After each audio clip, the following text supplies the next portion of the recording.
May sinasabi. Ako ho naniniwala kasi ito yung puting ahas eh, no, si Vic Rodriguez. Bakit ho? Yung sinasabi nung kanyang libro at yung binablog ni Maharlika, mga boss, same lang, parehas lang. Kaya nga ako, tingin ko eh, hindi naubos yung libro nito eh. Bakit? Hanggang ngayon no, pinopromote eh. Sinasabi doon sa promote, nagkakaagawan na ho. No? Kaya bumili na po kayo. Ilang buwan nang pinopromote, wala pa din. Nandun pa din sa kanila, nakatambak yung mga libro nila. Di mo ba? Oh, ninakaw ng administrasyon ang nawawalang 117 billion pondo ng PDIC. O, i-correct nyo na lang po ako kung ito pong mismong ginawa po na post ng Paulo Duterte, supporter, eh hindi po totoo. No? Tatanggapin natin ang pagkakamali. Pero yung mga ganyang alegasyon ho, mga kababayan, kakaso-kaso ho yan. Lalo na ho, walang ebidensya. Ninakaw ng administrasyon ang nawawalang 117 billion pondo ng PDIC. Kung tayo nga ho, mga kababayan, sumasalampak na, sumasampal na sa ating mga pagmumuka, yung hindi maipaliwanag na confidential funds ng Vice Presidente, pero hindi pa din po natin magawang sabihin na ninakaw ni Vice Presidente yung confidential funds. Hanggang ngayon po, naghihintay tayo ng kasagutan. Naghihintay po tayo nung paliwanag ng Vice Presidente. Ito ho, mga garapal eh. Tanungin mo, nasan ebidensya mo? Bigyan mo kami ng ebidensya. Ilapag mo yung ebidensya mo. Walang sasabihin no. Puro paliwanag lang ang sasabihin yan. No? Bukod sa 60 billion pondo ng PhilHealth na illegal, garapal at lantarang kinuha ng administrasyon. Siguro ho, ano na, ano tawag doon? Wala na, no? May tawag sa Tagalog yun eh. Wala nang patutunguhan yung kanyang kandidatura, kaya kailangan bumira na ng mas malalim. Moon Clive, shoutout sa iyo, watching from Maine, USA. Sir Mark, pwede ba sabihin mo sa mga DDS, wala nang naniniwala sa kanila, may pera naman sa bakuran natin, mabubuhay sila, sabi ni Lunar Eclipse. Ang nakikita ko dito, dahil biruin mo yung kandidatura ni Vic Rodriguez, mga bossing, ni hindi po makasampa sa top 20. Andun pa din pang 25, pang 28 o baka nasa pang 30 na yan. Kadikit lang ho yan nung kandidatura ni Kibuloy. Mga boss, no, hindi ho nalalayo.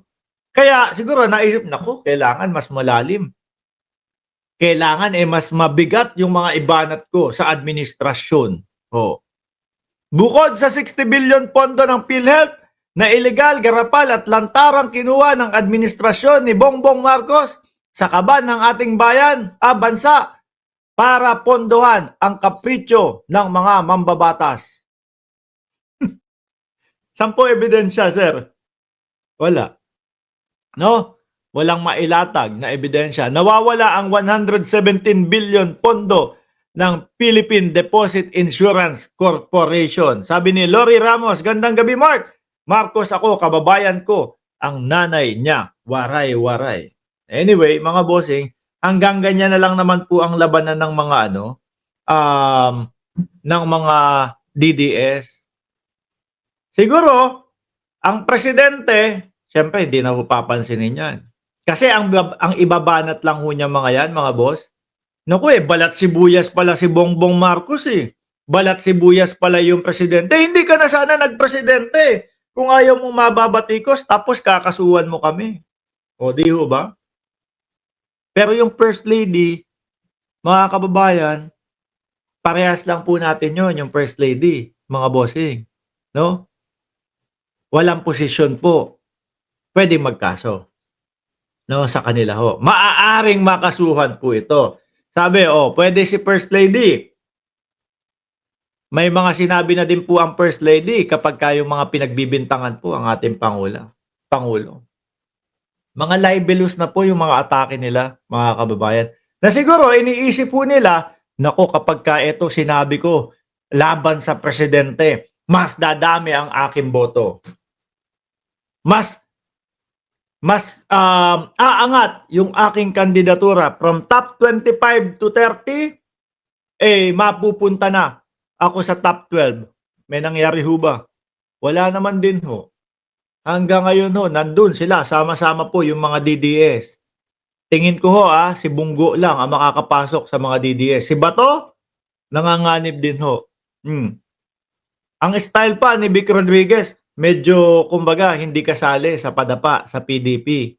Ano? Pero ini-endorso kasama. Bakit po ganun? Ang tingin ko ho dyan, mga kababayan, iniiwas niya yung pangalan niya doon sa PDP dahil nga ho, wala. Puro basura ho yung mga kandidato ng PDP laban. Sabi nyo nga ho, di ba? Padapa. Wala nang laban. Padapa na, wala pang laban, mga bossing. Sino ba yung mga mga kandidato na makakasama niya doon? Na ini-endorso din siya. Ipe Salvador, Bato de la Rosa, Bongo. May maganda bang mga nagawa yan? Mga bossing? Sino pa? Jimmy Bondoc. Yung isa, yung si Francis Tolentino. 'Di ba galing sa PDP, umalis sa PDP. Akala naman niya maloloko tayo. Akala niya pag umalis ako dito, iisipin ng mamamayang Pilipino, hindi na ako kulay Duterte. Pansin ho natin diyan sa mamang 'yan, mga boss. Kung saan malakas lilipat doon. 'Di ba? Pagkakaalam ko, huling balita ko nasa administrasyon. Kaya ho ako, mga kababayan, pagdating ho nung balota ko dito, hindi ko po iboboto straight yung nandoon sa administrasyon o yung mga nandoon. Kung sino po ang sa tingin ko nakarapat-dapat base po sa aking pag-aanalisa sa kanilang paggalaw sa politika, yun ang aking mga iboboto. Sabi ni Ma'am Lori Ramos, palagi akong nanonood sa iyo. Pasensya na po at medyo inumaga tayo. Mga boss, eto, dahil nabanggit na din natin si Ipe Salvador.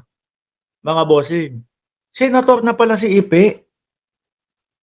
Elias Bulusan, sabi, talagang uusigin ng gobyerno ang mga sinungaling sa 2025 para manahimik na ang bansa.